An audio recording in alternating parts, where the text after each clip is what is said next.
Agora, pastor, nós estamos falando do perdão, mas o perdão verdadeiro, porque tem muitas pessoas também que não entendem o conceito do que é o perdão e do que você tem que abrir mão quando você perdoa. Você não pode voltar a isso, você não pode reviver isso, você tem que perdoar de coração. Eu vejo que muitas vezes há um aproveitamento de uma data, de uma ocasião, de um apelo emocional para perdoar ou ser perdoado, mas não de coração. Então, eu acho que vale a pena a gente falar sobre o que é o perdão verdadeiro. Perfeito. Primeiro, perdão verdadeiro. Lembrar sem sentir dor. Se você lembra e te dói, você não perdoou ainda. Que ainda está te machucando. Segundo, perdão verdadeiro é quando você é capaz de desejar o bem para aquele que te feriu. Desejar o bem para aquele que te feriu. Isso é muito difícil. Mas quando é um perdão verdadeiro, você consegue. Terceiro, perdão verdadeiro é quando você entende que não é com a sua força que você perdoa, mas é com a força de Deus. Porque muitas vezes a gente não consegue.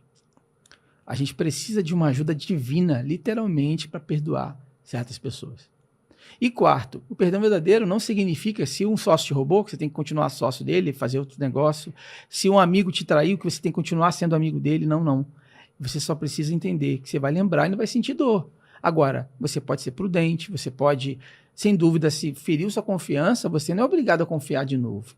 Agora, você não pode, todo dia, lembrar disso, desejar o mal, que ele morra, apareça amanhã com a boca cheia de formiga. Isso não é perdão, meu irmão.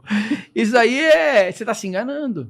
Só que o problema é que quando a gente não perdoa, a pessoa que está lá, que te feriu, não está nem aí. Ela está seguindo a vida dela. Agora a gente está morrendo, literalmente. Eu gosto de falar de uma ilustração muito forte.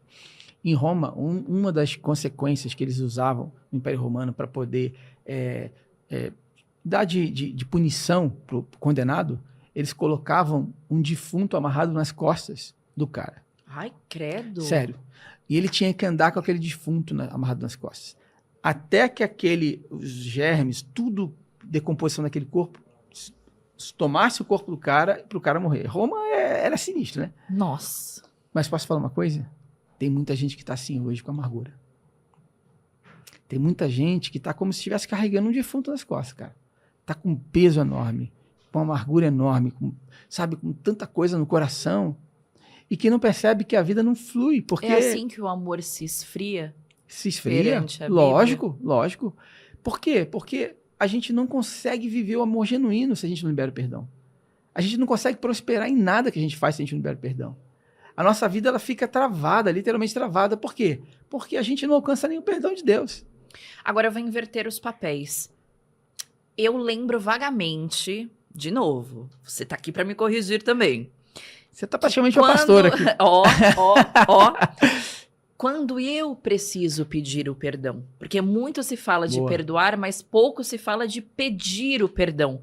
É verdade que nós temos que declarar em palavras? Não vale só, tá bom, desculpa em off. Porque a palavra tem poder, né? A Bíblia diz que isso a palavra está tem escrito. Poder. Tá. E a palavra são declarações, palavras não voltam. Palavras são afirmações, estão aí. Todas as palavras que a gente ouviu, tá por aí. E é tão forte isso, tão forte que você está falando, que tem um texto que fala assim, ó, se você quer apresentar uma oferta, tá, na igreja, mas se você sabe que tem alguém contra você, um irmão tem contra você, não só você contra o irmão, mas um irmão contra você, vá primeiro falar com ele, depois você apresenta sua oferta. Vá limpo. Você entende como é que é forte? Cara, na verdade, Deus está preocupado mesmo com o nosso coração. Ele não está preocupado com a nossa religião. Ele está preocupado com como é que está o nosso coração. Se o nosso coração é sincero, se é puro, se a gente realmente se importa com ele, né? humilde. Se você é humilde o suficiente para descer degraus e conseguir demonstrar das... Só que qual que é o perigo? A gente tem que sim pedir perdão, mas o perigo é que às vezes a pessoa nos feriu e ela não vem. E a gente fica dependente disso. E aí esperando. A gente fica amarrado nisso, esperando que ela seja madura o suficiente para vir, só que ela não tem a maturidade que a gente espera. E ela pode nunca vir. E ela pode nunca vir, a gente fica amarrado para sempre. Não vou depender dela não. Para ser feliz? Não, tá liberado. Olha, eu te perdoo, você me feriu, você me machucou, eu fiquei muito triste, você me roubou, mas eu te perdoo. E eu oro pela sua vida, abençoo sua vida, E vida que segue. E aí meu coração tá limpo. E aí se a pessoa não teve consciência, se ela não mudou, se ela não chegou, se aquilo não significou nada para ela, é problema dela. Mas a minha parte, eu já tô limpo. Perfeito. Entende? É sobre isso, é isso que eu acredito. E eu gostaria de falar agora da Altitude Alphaville, porque eu imagino que essa época do ano você seja muito mais procurado do que o normal na igreja, que é a igreja onde você é pastor, né? A nossa igreja é muito especial. A gente está ali há 1 ano e meio, né? A história da nossa igreja ela começou no Rio, né? O pastor Josué Valandro Júnior, que é o fundador. Hoje somos 80, vou fazer 84 igrejas agora, estamos 83, vai inaugurar mais uma essa semana. Inclusive pelo mundo, né? Pelo mundo, temos 3 nos Estados Unidos, temos, acho que são 4 nos Estados Unidos, temos no Canadá, temos na Europa, temos em vários estados. E a minha missão de vir para cá, para São Paulo, foi para ser o pastor regional, para a gente abrir várias atitudes aqui em São Paulo. Então a gente abriu a primeira em Alphaville, agora a gente tem mais uma em Osasco e mais uma em Vinhedo. E a gente está sonhando aí, quem sabe, na Zona Norte, Zona Sul e vários lugares. Está sonhando com isso. Perfeito. E a igreja, assim, é um lugar, Alphaville é um lugar desafiador. Desafiador. Porque a gente tem ali muitos influencers, a gente tem muitos sonhadores. Tem gente que vai para lá sonhando que só de estar ali naquela ambiência já está milionário. Tem gente que finge que é milionário. Tem gente que está indo fazer network na igreja, é isso mesmo Você que eu estou entendendo. Gente que vai fazer network na igreja. Que vai fazer um stories. Gente, é uma grande escola para mim, tá? Eu vou te falar que eu não fazia ideia do que era Alphaville. E eu estou assim, por outro lado, a gente vê sim, pessoas, coração sedento, para serem pastoreadas, vendo o que Deus está fazendo na família delas. Adolescentes que pensavam em suicídio, que tentaram suicídio, estão restaurados lá na igreja. Casamentos que estavam praticamente dilacerados, Deus restaurou. E estão lá bem. Cara, tanto testemunho que eu posso contar. Criança também.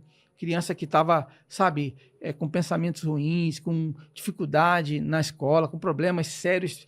E a tela também, que hoje acho que é o maior desafio da infância. Muito. A gente tem um trabalho muito sério com as crianças, porque todo culto elas aprendem, de fato, a palavra. Não é um guarda-volume, entendeu? A criança está ali, ela aprende, tem teatrinho, tem palavra, ela sai dali com o versículo decorado, entendendo uma história bíblica. A gente investe muito nas crianças. Olha, eu vou levar o Matheus lá, porque eu vou te contar uma história rapidinho aqui. Eu já te falei que eu frequentava bastante uma igreja na Zona Norte e deixava na salinha e tinham essas atividades. Daqui a pouco, no meio do culto, sai Matheus, mamãe! E eu aqui, meu Deus. É filho de quem? É filho de quem? Não é meu, não. Todo mundo olhou, todo mundo olhou. Esse tio quer que eu fique desenhando sobre Jesus e eu quero desenhar meu Minecraft, meus monstrinhos, meu isso. E eu aqui, meu Deus, ó, semana que vem ele vem para apresentar, viu? Ai, que legal. E eu acho, mas assim, foi o primeiro contato, isso foi uma das primeiras vezes que ele foi. E ele foi gostando, ele foi indo, ele chegou ao ponto de falar assim, quando que nós vamos de novo para eu ver meus amiguinhos e tal?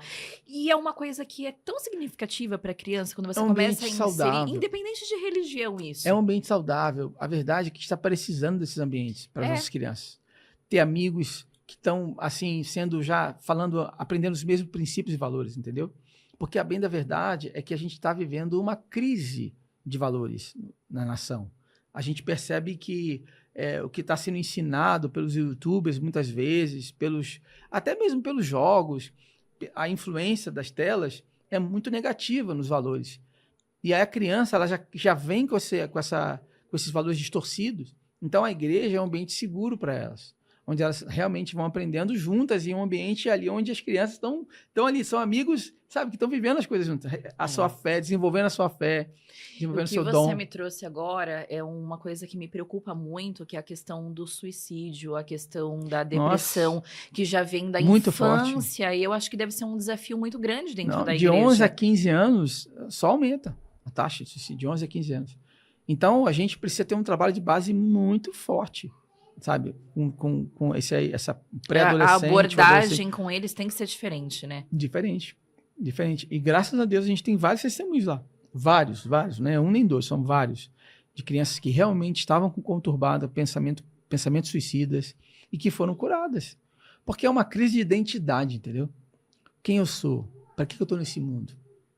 E na palavra a gente mostra para ela que ela é uma filha amada de Deus e que Deus tem sonhos para ela. e que em Deus ela pode viver os melhores dias da vida dela, que ela vai ter dificuldade, vai ter luta, mas ela vai ter vitória, porque Deus está com ela o tempo todo. E ela começa a se sentir amada, começa a entender quem ela é, porque às vezes os pais também não sabem educar, porque não tiveram uma boa educação também. E às vezes cobra de uma forma muito excessiva, ou então é muito permissivo, né? Por exemplo, vou falar uma coisa forte, mas a família, que deveria ser um ambiente mais seguro, se você vê sobre o que a Damares fala muito, a ministra Damares, é que, infelizmente, a família acaba sendo o ambiente mais perigoso para as crianças, onde tem mais abuso, onde tem mais violência. Se você vai num abrigo, você vê as crianças violentadas lá, família. 95%, se eu não me engano, de abusos vem de dentro de casa. Dentro de casa. Então, às vezes você vê, a mãe separou, tá com o namorado, aí o namorado tenta abusar da filha. E às vezes até mesmo a própria mãe. Ou o próprio pai. O próprio pai. É assustador, assim. Então, de fato, a gente precisa ter um trabalho assim, o nosso foco principal é nas famílias, é resgatar essas famílias, para que elas se sintam amadas, entendam a sua posição em Deus e possam viver o seu chamado, a sua missão em Deus, entendeu? Porque cada um tem dons e talentos específicos que Deus dá. E a gente tem que viver esses dons, esses talentos. Eu vejo que, como você trouxe, e até brinquei que as pessoas estão fazendo o networking, eu vejo que a busca pelo espiritual, vamos colocar, fora da religião, ela tem sido pelos motivos errados. Perfeito. As pessoas vão em busca de promessas, vão em busca de coisas que elas querem no mundo, só que elas esquecem de buscar o que elas terão depois, que é o foco. Só que elas buscam para agora. Esse deve ser um baita desafio também, porque com o adolescente, com a criança, nós temos uma abordagem educativa, direcional, para que aquilo siga um fluxo bom. Com o adulto já formado, e com objetivos muito claros para alcançar, deve ser muito mais difícil de falar, não é bem por aqui, por aqui. O grande segredo do evangelho são as renúncias. Você vê, eu falei de Jesus, cara. O cara era o filho de Deus. Ele tinha argumento de sobra para falar assim, pô, pai, não vai dar. Eu tentei, valeu. Mas ele não abriu mão de morrer por nós. E a gente vai ver vários momentos ele renunciando certas coisas por amor a gente. Então, de fato, viver o evangelho é você renunciar a algumas coisas. Às vezes, um prazer. Eu preguei uma mensagem que era assim: quando você renuncia o agora para viver o melhor. Entendeu? Porque tem coisas que a gente tem que renunciar o agora, porque vai vir o melhor. Mas se você pegar o agora, esse agora não é o melhor para você. Entende? E você fica apegado naquilo. Fica apegado naquilo, exatamente. Porque não confia no que vem depois. Exatamente. Então, a renúncia é algo muito poderoso. Que a gente aprende a dizer não para certas coisas, para tudo. Né? Eu tenho vivido isso. Eu emagreci 16 quilos, meu irmão. Eu estou há 4 meses sem comer açúcar. Não sei mais nem o gosto do açúcar. Literalmente. Pensa na renúncia difícil. Eu vou ter que entrar nessa renúncia daqui a pouco. Boa sorte pra mim. Meu Deus do céu, é muito difícil, cara. Mas a recompensa. Então, não dá para viver recompensa sem renúncia, sabe? E a vida é assim. E assim, o que eu percebo? Muitas pessoas estão colocando, muitas vezes, o material... Eu ia chegar aí. E preocupado no ter, sem se importar com o ser. Então, o foco é o ter. Por quê? Porque as pessoas valorizam o que você tem. Pois é. Mas o que você tem não define a sua identidade.